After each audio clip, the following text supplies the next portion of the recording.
Exercise 9.2 class 11। देखिए हमारे पास question number 13। हमारे पास दो एपी हमारे पास जो फाइंड आउट करना है कि कौन से नंबर की जो टर्म्स होगी वो इक्वल होगी। तो इसके लिए हम जनरल फॉर्मूला यूज करेंगे a1 प्लस का n minus 1 into b1 for first AP. Now second AP के लिए हम लिखेंगे a2 प्लस का n माइनस का 1 इंटू b। तो यहाँ पर हम देख सकते हैं कि हमारे पास जो फर्स्ट एपी है उसकी फर्स्ट टर्म a3 है और कॉमन डिफरेंस हमारा है सेम। इसके बाद सेकंड एपी का जो सिक्स टर्म है वो आपका 63 है फर्स्ट टर्म और कॉमन डिफरेंस जो है वो हमारा 2। तो यहाँ पे हम क्रॉस मल्टीप्लाई करें तो 3 प्लस का 7n - 7 और यहाँ पे 63 प्लस का 2n - 2।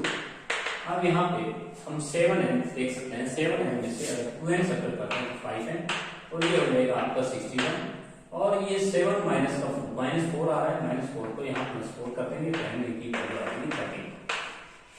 तो हमने 13 जो टर्म्स होगी वो दोनों एपीज के लिए इक्वल होगी। इसके बाद एपी प्लस 1 का फॉर्मूला हम खोलेंगे a plus b t plus का 1 माइनस b t और यहाँ पे हम खोलेंगे a प्लस का q प्लस का 1 और माइनस b t। यहाँ पे हम देखें तो a प्लस का d हो जाएगा और यहाँ पे हम देखें तो 2a प्लस का 2q d हो जाएगा। इसे मल्टीप्लाई कर दिया। अब ये हो जाएगा a इक्वल टू a की जो वैल्यू आएगी वो pd माइनस का 2q d आ जाएगी। इस a की वैल्यू को यूज करेंगे हमारे 2q में। तो हमारा 2q क्या है, लेफ्ट हैंड का हो जाएगा 3pd, राइट हैंड साइड में हो जाएगा आपका a प्लस का p प्लस का q इंटू में। क्योंकि हम a की वैल्यू यहाँ सब्स्टिट्यूट करते हैं तो pd माइनस का 3qd और 2qd और प्लस का 3pd में एक pd हम जोड़ें तो 4pd माइनस का 2qd हो जाएगा। ये हमारी RHS आ जाएगी। RHS में अगर a की वैल्यू हम रखते हैं तो pd माइनस का 2qd और प्लस का pd और माइनस का qd प्लस का qd। यहाँ पे हम देखें तो 2 इंटू pd हो जाएगा 2pd और माइनस का qd। यदि हम दो से मल्टीप्लाई करते हैं तो LHS equal to RHS। Next question क्या था 15 Tn equal to n square minus 1।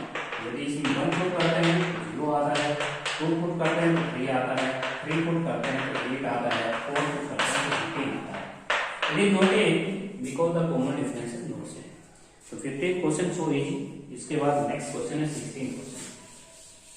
16th जो क्वेश्चन है उस क्वेश्चन में लिखा हुआ है mth जो टर्म है वो आपकी 1/n है और nth टर्म है वो 1/n है।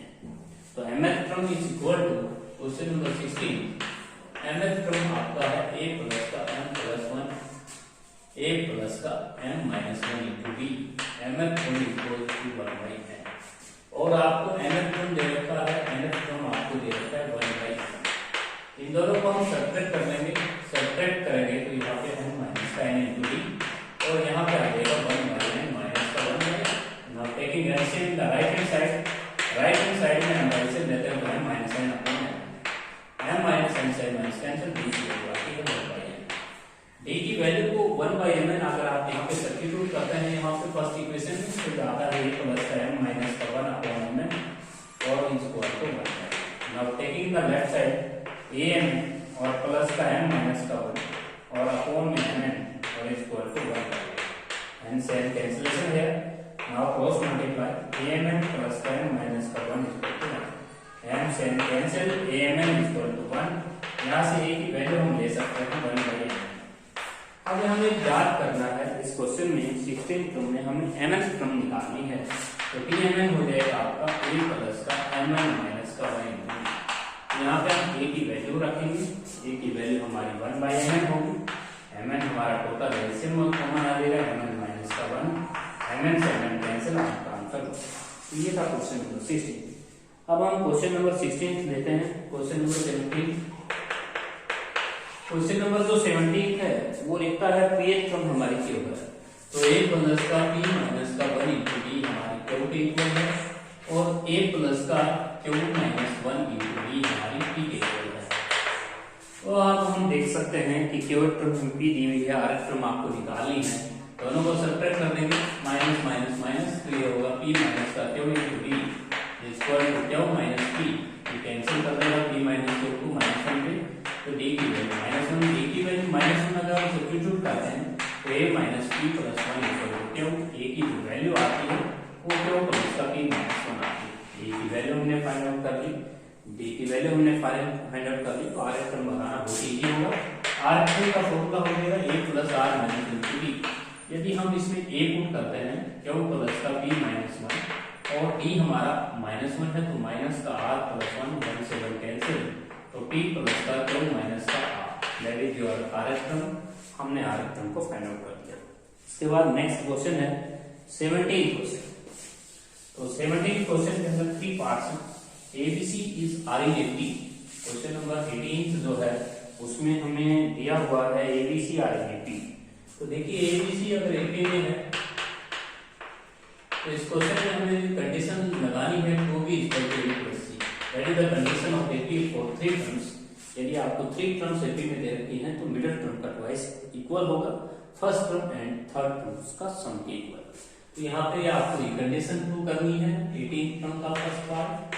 क्योंकि हमारा फर्स्ट पार्ट ये कहता है कि b plus C, C plus A, b plus C, C plus A and a plus b are in.